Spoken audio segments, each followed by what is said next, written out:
से बड़ी खबर है। रिम्स 2 निर्माण को लेकर विवाद एक बार फिर से गहरा गया है। प्रस्तावित स्थल पर अस्पताल निर्माण के विरोध में सैकड़ों की संख्या में ग्रामीणों ने पदयात्रा निकालकर अपना विरोध दर्ज कराया। हाथों में तख्तियां लेकर प्रदर्शन कर रहे ग्रामीणों का कहना है कि सरकार उपजाऊ और कृषि योग्य जमीन पर ही रिम्स 2 के निर्माण की जिद क्यों कर रही है, जबकि अन्य स्थानों पर भी पर्याप्त जमीन उपलब्ध है। ग्रामीणों का आरोप है कि रिम्स 2 परियोजना के लिए उनकी आजीविका का मुख्य आधार रही खेती की जमीन अधिग्रहित की जा रही है, जिससे उनके सामने रोजी रोटी का संकट खड़ा हो सकता है। प्रदर्शन को देखते हुए प्रशासन की ओर से भारी सुरक्षा व्यवस्था की गई और पूरे क्षेत्र में पुलिस बल की तैनाती की गई।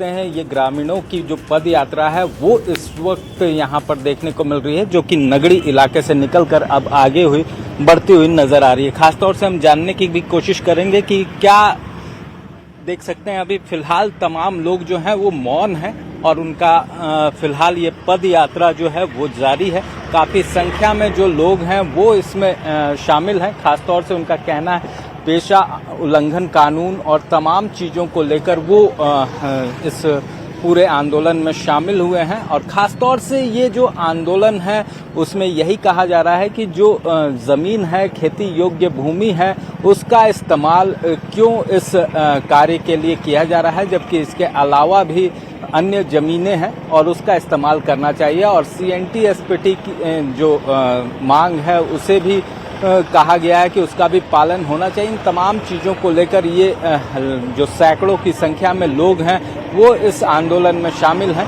अब पूरे मामले में देखना होगा कि किस तरह से ये जो आंदोलन है वो आगे बढ़ता है और क्या सरकार अपने बातों को से पीछे जो है वो हो पाती है या फिर इस पूरे निर्माण जो कार्य है वो रुकता है कि नहीं। मैदान तक ये जो यात्रा है वो जाएगी और उसके बाद ही तमाम चीजें स्पष्ट रूप से सामने आएंगी कि किस तरह से ये आंदोलन आगे बढ़ता है। कैमरामैन संजीव तिवारी के साथ ओम प्रकाश, न्यूज़ 18 रांची। और रिम्स 2 के लिए अधिग्रहित खेती की जमीन के विरोध में ग्रामीणों ने आज पदयात्रा निकाली। उनकी योजना मुख्यमंत्री आवास तक जाने की थी, लेकिन पुलिस ने जगह जगह बैरिकेडिंग कर उन्हें रोक दिया। ग्रामीण खेतों के रास्ते मोहराबादी मैदान पहुंचे, जहां पुलिस ने उन्हें रोक दिया। इसके बाद ग्रामीण सड़क पर बैठकर विरोध जताने लगे। उनका कहना है कि वे रिम्स 2 के खिलाफ नहीं है, लेकिन उनकी खेती की जमीन पर निर्माण नहीं होना चाहिए। आपको बता दें कि इस मांग को लेकर उनका आंदोलन पिछले 1 साल से लगातार जारी है। रिम्स 2 निर्माण को लेकर ग्रामीण विरोध पर उतर चुके हैं और पद यात्रा कर इस वक्त मोराबादी मैदान पहुंचे हैं, जहां पर देख सकते हैं पुलिस के द्वारा जो बैरिकेडिंग है वो की गई है ताकि लोग जो हैं वो आगे न जा सके। वहीं दूसरी तरफ जो ग्रामीण है वो सड़कों पर बैठ गए हैं और अपनी मांगों को जो है वो सरकार तक पहुंचाने की कोशिश कर रहे हैं। हम जानने की भी कोशिश करेंगे कि क्या मांगे हैं और किस तरह से ये लोग अपनी बातों को रख रहे हैं। आप लोग आज लंबी पद यात्रा कर यहाँ पहुँचे हैं, क्या मांग है? हम लोग का बस यही मांग है कि वो खेती योग्य जमीन है और उस पे रिम्स 2 ना बनाया जाए, कहीं और बनाया जाए। जो खेती योग्य जमीन नहीं है, जो बंजर है, जो मतलब जिसमें कुछ नहीं उपजता है, वहाँ बनाए। हम लोग रिम्स 2 का विरोध कतई नहीं कर रहे हैं। हम लोग सिर्फ इसका विरोध कर रहे हैं क्योंकि वो हम लोग का एकमात्र जीने खाने का वो जरिया है। उसके बाद हम लोग बिल्कुल बेघर हो जाएंगे। बिल्कुल हम लोग को खाने के लिए, हम लोग दाना दाना के लिए तरसेंगे। क्या बोल रही है सरकार? मतलब अभी तक कोई भी बात होबे नहीं किया, मिलबे नहीं किया तो क्या थी बोलेगा। आप क्या चाहते हैं? हम चाहते हैं कि हमारा जमीन वापस करें। बोल रहे हम लोग का उसी से जमीन से होता है उपजा, उसी से हम लोग खाते हैं, बाल बच्चा को भी पढ़ाते हैं। और जमीन नहीं रहेगा तो हम लोग का बाल बच्चा का जाति आवासी भी नहीं बनेगा तो हम लोग क्या करेंगे? सरकार हम लोग को जबरदस्ती लूट रहा है। तो देखना होगा कि इस विरोध प्रदर्शन के बीच जो काम वहां पर शुरू हुआ है वो रुकता है या फिर सरकार इसी तरह आगे बढ़ती है। कैमरामैन संजीव तिवारी के साथ ओम प्रकाश, न्यूज़ 18 रांची। और रिम्स के विरोध प्रदर्शन के बीच बारिश के थपेड़ों के बीच भी प्रदर्शनकारियों के हौसले पस्त नहीं हुए। भारी बारिश और तेज हवाओं के झोंकों के बीच भी ग्रामीण जमे रहे, डटे रहे और आवाज को बुलंद करते नजर आए। बारिश के बीच भी ग्रामीण शांतिपूर्वक खड़े रहे। इस दौरान उन्होंने कहा कि सरकार हमारी आवाज नहीं सुन रही है, जिस कारण आंदोलन करने को मजबूर है।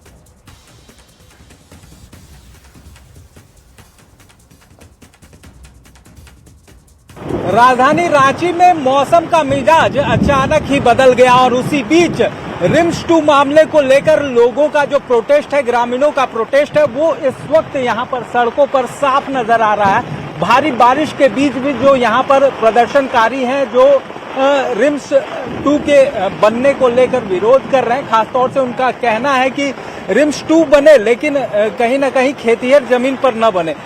प्रशासन तो अभी नहीं सुन रहे, लेकिन सुनना पड़ेगा। हाँ, बारिश के बीच में भी आप लोग पूरी तरह से खड़े हैं। हाँ, खड़ा रहेंगे। ऐसी मुद्दा है तो ऑब्वियसली हम लोगों को खड़ा होना ही पड़ेगा, क्योंकि सरकार तो कुछ कर नहीं रही है। तो देख सकते हैं बड़ी संख्या में जो महिलाएं हैं, पुरुष हैं, युवक हैं, युवतियां हैं, वो तमाम लोग यहाँ पर मौजूद हैं और सभी कहीं ना कहीं जो रिम्स 2 जमीन है वो खेती वाली जमीन पर न बने, इसे लेकर अपना विरोध जता रहे हैं। अब देखना होगा कि सरकार इनकी बातों पर कितना संज्ञान लेती है, लेकिन कहा जाए तो मौसम के भी थपेड़े इन ग्रामीणों के होश पर, अगर कहा जाए तो जोश पर भारी पड़ते नहीं नजर आ रहे हैं। ये अभी भी उत्साह के साथ अभी भी प्रदर्शन कर रहे हैं। कैमरामैन संजीव तिवारी के साथ ओम प्रकाश, न्यूज़ 18 रांची। और इसी बीच दिल्ली से बड़ी खबर मिल रही है। दिल्ली में नीति आयोग की बैठक जारी है। प्रधानमंत्री मोदी की अध्यक्षता में बैठक हो रही है। बैठक में कई राज्यों के मुख्यमंत्री मौजूद हैं। सीएम हेमंत सोरेन भी बैठक में मौजूद हैं। विकास योजनाओं पर चर्चा की जा रही है। केंद्र और राज्यों के समन्वय पर भी इस बैठक में जोर दिया जा रहा। रांची मेट्रो परियोजना पर चर्चा, नमामि गंगे योजना में शहरों को शामिल करने की मांग भी की जा रही है। तो इस वक्त की बड़ी खबर, दिल्ली में नीति आयोग की बड़ी बैठक इस समय जारी है। प्रधानमंत्री मोदी की अध्यक्षता में यह बैठक हो रही है। बैठक में कई राज्यों के सीएम मौजूद हैं। सीएम हेमंत सोरेन भी इस बैठक में भाग ले रहे हैं। विकास योजनाओं पर चर्चा की जा रही है। केंद्र और राज्यों के समन्वय पर जोर दिया जा रहा। रांची मेट्रो परियोजना पर भी चर्चा, नमामि गंगे योजना में शहरों को शामिल करने की मांग की जा रही।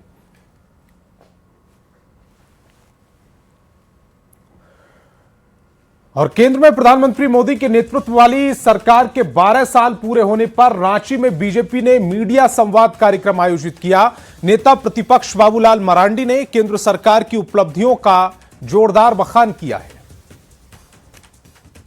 कि 370 कोई उम्मीद नहीं करता था वो समाप्त होगा, 370 समाप्त कर दिए।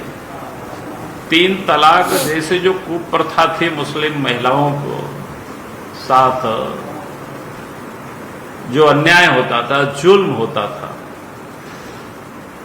पूर्व की सरकार भारी बहुमतों से रहती थी, लेकिन किसी ने कोई हिम्मत नहीं करता था तुष्टीकरण की राजनीति का वो पराकाष्ठा था।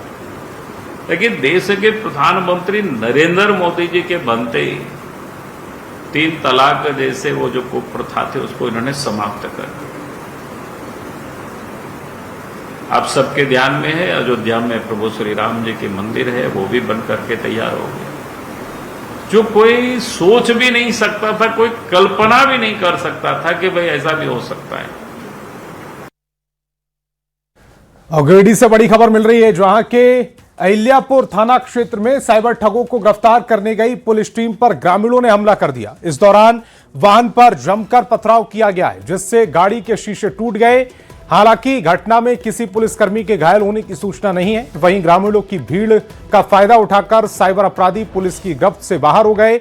जानकारी के मुताबिक साइबर थाना प्रभारी रामेश्वर भगत के नेतृत्व में पुलिस टीम चकसोरिया गांव पहुंची थी। पुलिस ने कार्रवाई करते हुए चूरामन मंडल को पकड़ भी लिया था, लेकिन इसी दौरान गांव में हल्ला हो गया। देखते ही देखते बड़ी संख्या में ग्रामीण जुट गए और पुलिस टीम को घेर लिया। आरोप है कि ग्रामीणों ने लाठी डंडों के साथ पुलिस टीम पर हमला कर दिया और पथराव शुरू कर दिया।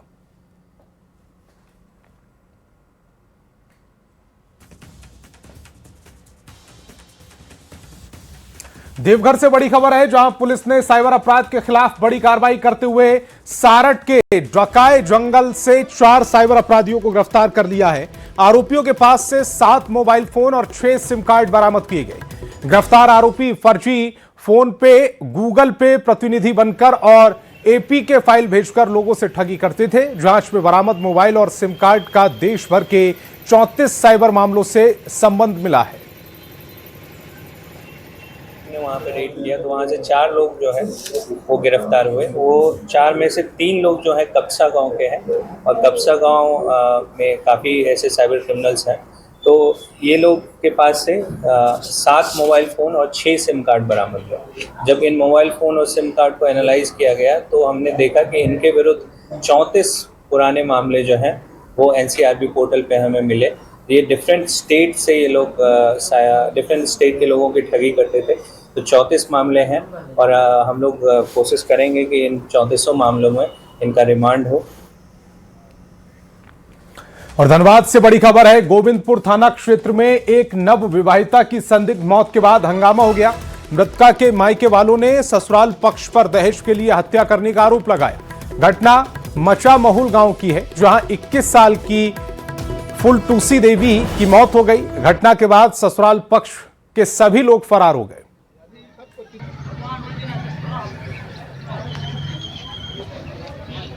फुलटूसी को हमारा मैरिज है, नहीं है, वो जमाए हैं।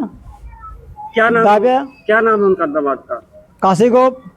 फुलटूसी का कितना उम्र था? 21 साल। कब शादी हुआ था? शादी से अगला साल हुआ था। मारने का वजह क्या रहा? तो पैसा मांग रहा है। क्या चीज के लिए पैसा मांग रहा था? हम लोग को दहेज दीजिए, 5 लाख दिए हैं और 6 लाख मांग रहा है। जो बहू पुतोहू है उसका ससुर हमारे पास गया था कि हमारे पुतोहू ने फांसी लगा लिया। फिर हम जैसे मुंह दूध होकर बैठे थे, हम बोले ठीक चलिए देखते हैं। आकर देखते तो बहू खटिया में सुता हुआ है। तो फिर हम थाना वाला को फ़ोन किए। उसके बाद इसका मायके का भी आदमी आ गया। आके थोड़ा सा गुस्सा में आक्रोश में आके थोड़ा बहुत हुआ है। तो वो तो खैर किसी का भी है, बेटी है, उसके साथ अगर कोई घटना हो जाए अनहोनी में तो वो सब होता है। देखिए यहाँ घटना ये था कि हम लोग का वहाँ बारकेतनी से ब्याह होकर एक लड़की आई थी यहाँ। उनके साथ आज हम लोग को लग रहा है कि उसको फांसी दे दिया गया है या तो उसको जान से मार दिया गया है, जो आशंका हम लोग को लग रहा है। दूसरी बात है, अभी इसके लिए तो फिर प्रशासन है, इसके जब तक इसका पोस्टमार्टम नहीं होता तब तक इसका क्लियर नहीं हो पा रहा। लेकिन हम लोग का आशंका है कि उसके साथ ये लोग मैंने कुछ अनहोनी घटना का ही दिया है। देखिए, थाना पारिवारिक को सूचना मिले थे कि ये क्या मचा माहौल गांव में कोई सुसाइड का सूचना मिला था। उसी आधार पर उसी आवश्यक सत्यापन के लिए आए थे। उसी सत्यापन के दौरान जो पाए वह मृतका फुलटूसी देवी, उम्र 23 वर्ष, पति काशी गोप, ग्राम मचा माहौल का, वो अभी जांच की जा रही है। और देवघर से बड़ी खबर है, जहां पुलिस ने नशा विरोधी अभियान के तहत बड़ी कार्रवाई की। पुलिस ने जसीडीह के रुइया धर्मशाला से 6 ड्रग्स तस्करों को गिरफ्तार कर लिया, जिनके पास से 76 ग्राम से अधिक ब्राउन शुगर और कैश बरामद किया गया। बरामद ब्राउन शुगर की कीमत करीब 15 लाख रुपए की जा रही है। एसपी प्रवीण पुष्कर ने कहा है कि देवघर को नशा मुक्त बनाने के लिए अभियान आगे भी जारी रहेगा। 2 लोग बाहर से आए हुए हैं। एक जिसमें गुल मोहम्मद जो सरगना का है, वो जामतारा का रहने वाला है, और एक इस्माइल अंसारी वो करौं का रहने वाला है। ये लोग ट्रेन से आए और वहाँ पे ये ब्राउन शुगर डिलीवर करने के लिए आए थे और उनके बदले इनको उस समय पे 63,000 रुपये ये लोग नगद देने वाले थे और पैसा बाद में देने वाले थे। तो हमने इनको ट्रांजैक्शन करते हुए रंगे हाथ गिरफ्तार किया है। इसमें 6 लोगों की गिरफ्तारी हुई, जिसमें सरगना गुल मोहम्मद और इस्माइल अंसारी है, और 76.19 ग्राम 76 ग्राम्स ब्राउन शुगर की बरामदगी हुई है। और जमशेदपुर से बड़ी खबर मिल रही, शख्स ने खुद पर पेट्रोल डालकर आग लगा ली। आग लगने से व्यक्ति गंभीर रूप से झुलस गया। इलाके में अफरा तफरी का माहौल है। गंभीर हालत में अस्पताल में भर्ती कराया गया। मामला दर्ज कर पुलिस आगे की जांच कर रही है। बिष्टुपुर थाना क्षेत्र के धतकी डीही तालाब के पास की यह घटना बताई जा रही है। जमशेदपुर से बड़ी खबर, शख्स ने खुद पर पेट्रोल डालकर आग लगाई। आग लगने से व्यक्ति गंभीर रूप से झुलस गया। इलाके में अफरा तफरी फैल गई। गंभीर हालत में अस्पताल में भर्ती कराया गया। मामला दर्ज कर पुलिस आगे की कार्रवाई कर रही है।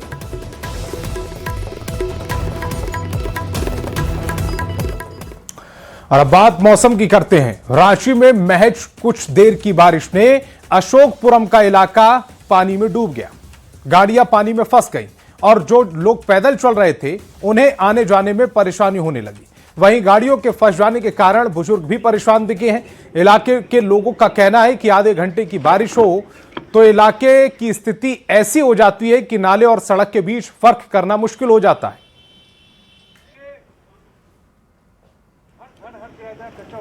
राजधानी रांची में हो रही बारिश के कारण आम जनजीवन बुरी तरह से प्रभावित है, तो वहीं नगर निगम की कलई भी खुलती हुई नजर आ रही है। इस वक्त हम आपको दिखाने की कोशिश कर रहे हैं बुद्ध विहार का नजारा, अशोकपुरम का नजारा। यहाँ देख सकते हैं कि किस तरह से जो बारिश के कारण जो है वो गाड़ियां जो है बीच सड़क में फंस गई है। किसी तरह से जो लोग हैं वो वहां से निकलने की कोशिश कर रहे हैं। गाड़ी जो है वो पूरी तरह से आधी अगर कहा जाए तो वो डूब चुकी है। वहीं पर जो कार चालक है वो भी फंसे हुए हैं, तो जो बाइक चालक है वो भी पूरी तरह से फंसे हुए हैं। ये एक दिनों की तस्वीर नहीं है, आए दिन कुछ इस तरह की तस्वीरें देखने को मिलती हैं। सर कितना परेशानी, जब भी पानी पड़ता है तो यही हाल होता है, और जस्ट आधा घंटा 1 घंटा के पानी से ये हाल हो जाता है। ठीक है, नाली बड़ा नाली बना है, आधा अधूरा बना है, क्या बना है आगे भी नाली का पानी निकासी का पता नहीं, और नाला के ऊपर अतिक्रमण है, चारों तरफ तो अतिक्रमण ही अतिक्रमण दिखता है, कोई देखने वाला नहीं। और अभी देखिए पानी में जिस तरह से जो जमावड़ा हमेशा लग जाता है, जिस वजह से मेरी गाड़ी उसमें बैठ गई। जी सर, गाड़ी के अंदर में बैठे हुए, अंदर में लोग भी फंस गए जी, और काफी सीनियर सिटीजन अभी डॉक्टर के पास से ही उनको नवीन सर के यहाँ से ही उनको लेते हुए जा रहे थे। इतनी बारिश में इतनी बुरी स्थिति नहीं होनी थी, अगर हुआ है तो दुर्भाग्यजनक है, और इसके लिए जिम्मेदारी लोगों की तय होनी चाहिए। ये कोई एक दिन की तस्वीर नहीं, आए दिन कुछ यही नजारा यहाँ पर देखने को मिलता है। अब निगम की आंखें लेकिन इन चीजों को देखने के बाद भी नहीं खुल रही हैं, तो कहीं न कहीं एक बड़ा सवाल है कि आखिर नगर निगम क्या इन तमाम तस्वीरों पर उदासीन ही बना रहेगा या फिर कुछ इस पर कार्रवाई भी करेगा। रांची से न्यूज 18 के लिए कैमरामैन संजीव तिवारी के साथ ओम प्रकाश। राजधानी रांची में प्री मानसून की बारिश ने राजधानी के ड्रेनेज सिस्टम की पोल खोल कर रख दी। रातू रोड फ्लाईओवर के नीचे पिस्का मोड़ चौक से आगे जल जमाव की ऐसी तस्वीर नजर आई कि सड़क पर चलने वाले वाहनों के पहिए पूरी तरह से डूब गए। 2 घंटे की बारिश से फ्लाईओवर के नीचे मुख्य सड़क पर बारिश का पानी निचले इलाकों में तेजी से घुलता नजर आया। इस दौरान बारिश में फंसे लोग फ्लाईओवर के नीचे शरण लेने को मजबूर रहे। सड़क पर जल जमाव से बाइक सवार खास तौर पर परेशान नजर आए हैं। उन्हें जल जमाव से निकलने के लिए काफी मशक्कत करनी पड़ी। राजधानी रांची में प्री मानसून की बारिश की तस्वीर देखना जरूरी है। हम इस समय राजधानी रांची के पिस्का मोड़ में हैं। अब पिस्का मोड़ में फ्लाईओवर के नीचे जहां देख सकते हैं कि जल जमाव की स्थिति क्या है, वो जल जमाव जो है इतना ज्यादा है कि जो गाड़ियां आ रही हैं देखिए तमाम वाहन के पहिए डूबे हुए हैं। और जाहिर है कि राजधानी रांची की बात करें तो पिछले 2 घंटे से लगातार दोपहर में बारिश हो रही है, और ये बारिश जो है वास्तव में एक तरीके से लिटमस टेस्ट है कि वास्तव में राजधानी रांची का ड्रेनेज सिस्टम कैसा है। हम देख सकते हैं कि यहाँ जो भी गाड़ियां आ रही हैं, तमाम गाड़ियां कड़ी मशक्कत के बाद देख सकते हैं कि यहाँ निकल रही हैं। जो जल जमाव है, जो पानी है, सीधे आपको लकड़ी टाल के इलाके में जा रहा है, मतलब जो निचला इलाका है वो निचला इलाके में सीधे पानी प्रवेश कर रहा है। ऐसे में समझ सकते हैं कि लोगों की मुश्किलें कहें, दुश्वारियां हैं। आज हम जब से पैदा लिया तब से लक्ष्मी नगर में ही पानी जा रहा है। हाँ। ऐसे ऊपर से ओवरफ्लो से। हाँ। और NHI भी बहुत कुछ किया, और NHI का बात हुआ था कि थोड़ा खोलना है, और क्या किया एक दिन पूरा खोल दिया नाली। कहाँ से रहती हैं अब, कहाँ रहती हैं? हम लोग फ्रेंड्स कॉलोनी 15 के रहते हैं। हाँ। तो कहीं पैदल जा रहे थे कि गाड़ी से? गाड़ी से जा रहे थे, टोटो वाला मतलब उनका प्रॉब्लम है, मोटर है पानी में खराब हो गई इसलिए जाने नहीं। रास्ते में ही गाड़ी फंस गई। अभी प्री मानसून की दस्तक है।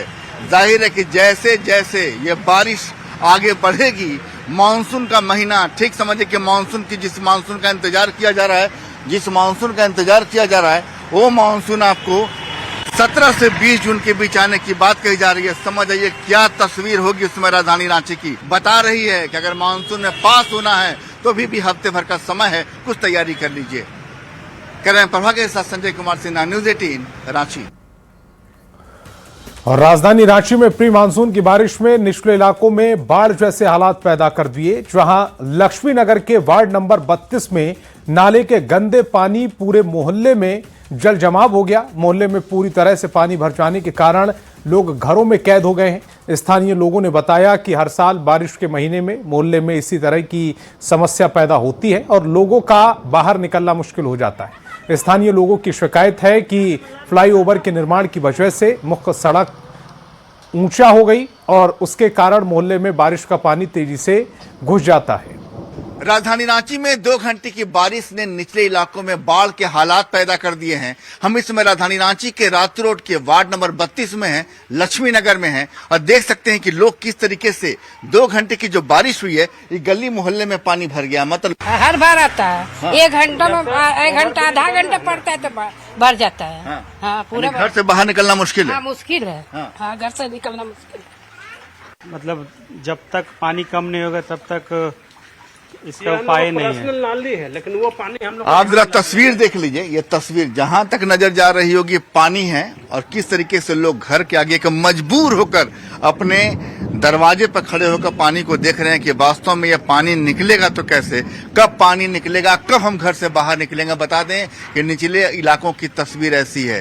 जाहिर है कि अभी मानसून का महीना यानी मानसून का दिन, मानसून की तारीख अभी आना बाकी है। कह रहे हैं प्रभाकर के साथ संजय कुमार सिन्हा, न्यूज़ 18 रांची। और अब आपको कुछ तस्वीरें दिखाने जा रहे हैं।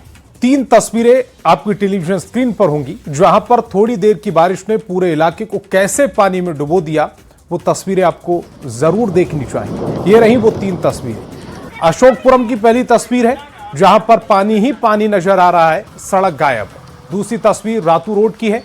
यहां पर बाइक सवारों को कितनी परेशानी हुई उसका अंदाजा आप लगा सकते हैं। और तीसरी तस्वीर भी आप देखिए, जलमग्न हुई राजधानी लक्ष्मी नगर की ये जो तस्वीर है, तीसरी तस्वीर, वहां मोहल्ले में पानी घुस गया है और वजह है फ्लाईओवर का निर्माण, जिसके वजह से तेजी से पानी मोहल्ले में घुसता है, लक्ष्मी नगर में घुसता है और लोग परेशान हो जाते हैं।